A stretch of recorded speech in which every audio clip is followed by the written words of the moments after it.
Pengukuran risiko operasional ya. Lanjut ya.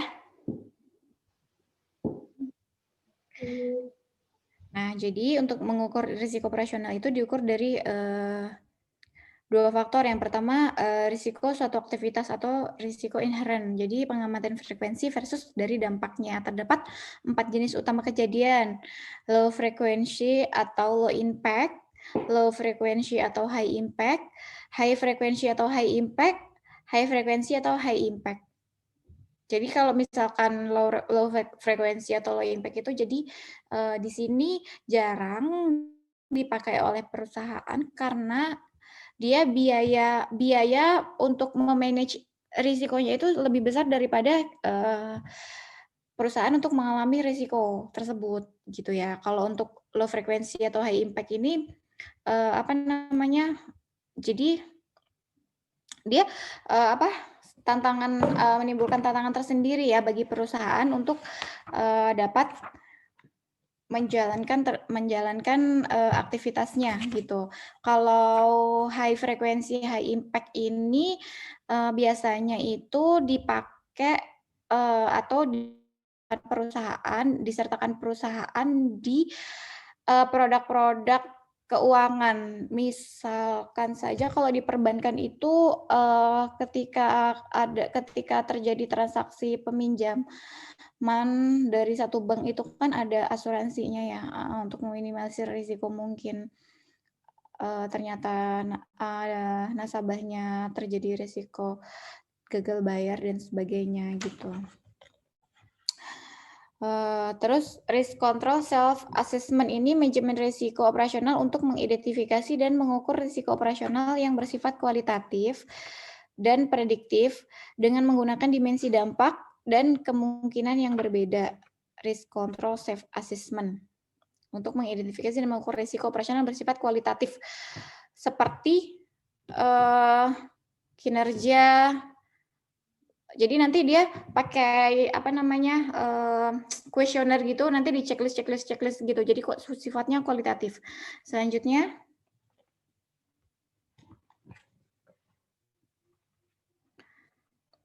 key risk indikator ini digunakan untuk mengidentifikasi dan menganalisis. Aduh, hilang lagi.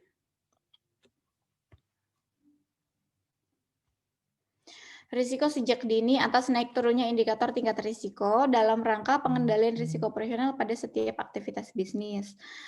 Jadi dia lebih banyak digunakan untuk menganalisis risiko dari awal, kemudian apa sih ini?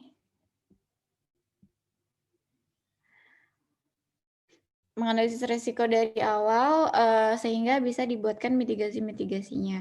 Loss event database ini biasanya yaitu alat manajemen operasional yang dipakai untuk mencatat data kejadian yang telah terjadi dalam operasional perusahaan. Jadi dia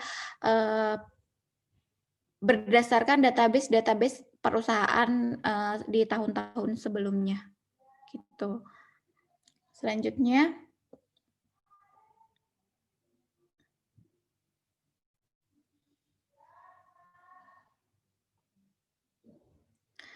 ada beberapa indikator khusus untuk industri keuangan di Indonesia. OJK menerapkan 3 model yang dapat digunakan dalam menghitung kewajiban penyediaan modal minimum. Pertama yaitu pendekatan indikator dasar atau basic indicator approach, kemudian pendekatan terstandarisasi dan pendekatan pengukuran lanjut. Selanjutnya, nah, di sini contoh soalnya ya, pada tahun 2016 pendapatan brutonya 750 nih, 2015 3.000, 2014 2.250. Hitunglah beban modal risiko operasional dan aset tertimbang menurut risiko atau ATMR, risiko operasional selama 3 tahun terakhir. 3 tahun terakhir kan berarti 2016, 2015, 2014 ya. Rumusnya apa? 12,5 dikali 15% dikali beban modal risiko operasional. Jadi pendapatan brutonya dijumlahkan kemudian dibagi 3, dicari rata-ratanya dikali 15% dikali 12,5. Rumusnya itu. Dengan demikian ATMR risiko operasionalnya itu 3.750 atau 3.750.000.000. Selanjutnya.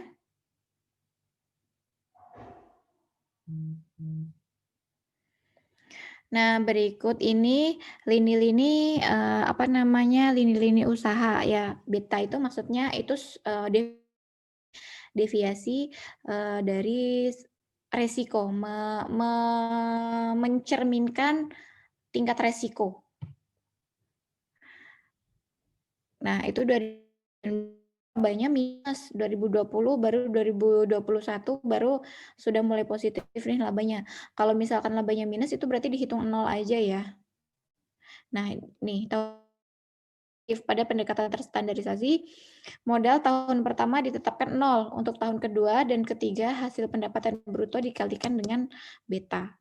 Gitu. Jadi nanti hasil pendapatan brutonya dikalikan dengan beta. Betanya sudah tercantum di sini berapa persennya. Selanjutnya. Oh, udah selesai. Sampai saat ini ada yang ingin ditanyakan nggak? Pertanyaan Raffi sudah terjawab belum ya? Yang tadi, berdasarkan materi yang sudah saya paparkan.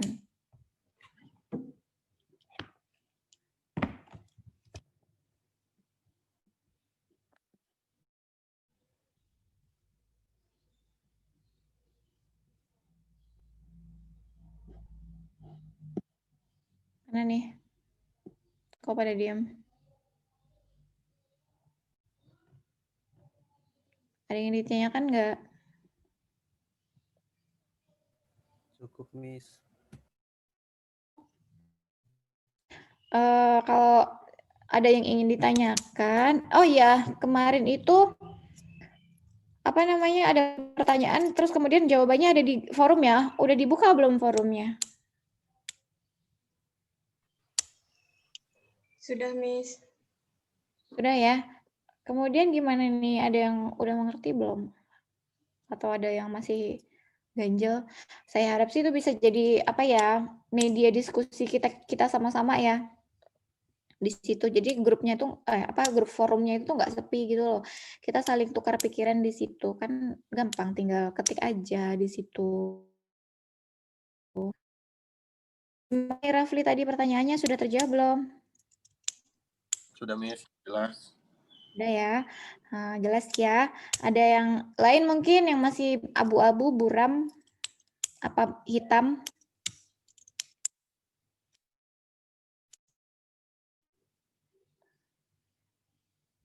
Ada? Cukup, Miss. Clear ya? Aman. Oke. Oke, kalau gitu kita absen dulu. Silakan di-capture.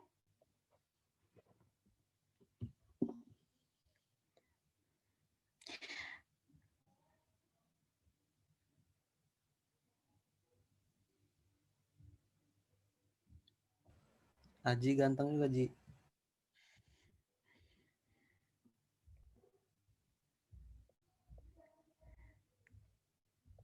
Udah? Satu lagi, Miss. Oke.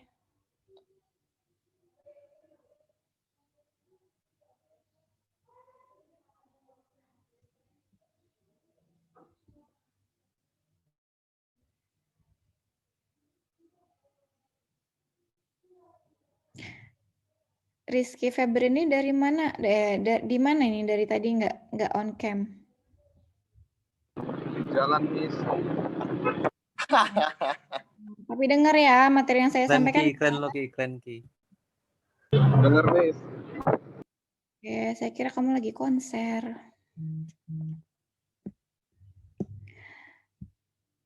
Yuk, udah?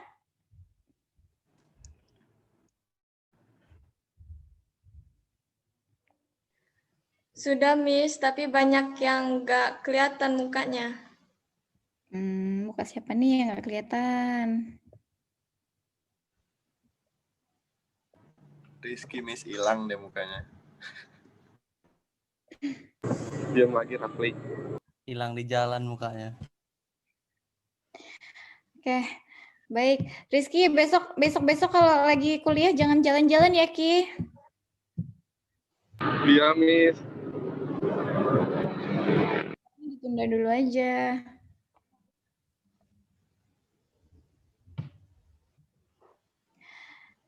Udah semua ya, udah saya anggap sudah selesai, sudah semua. Kita di sini ada 37 mahasiswa ya? 36 mahasiswa. Ya, benar nggak?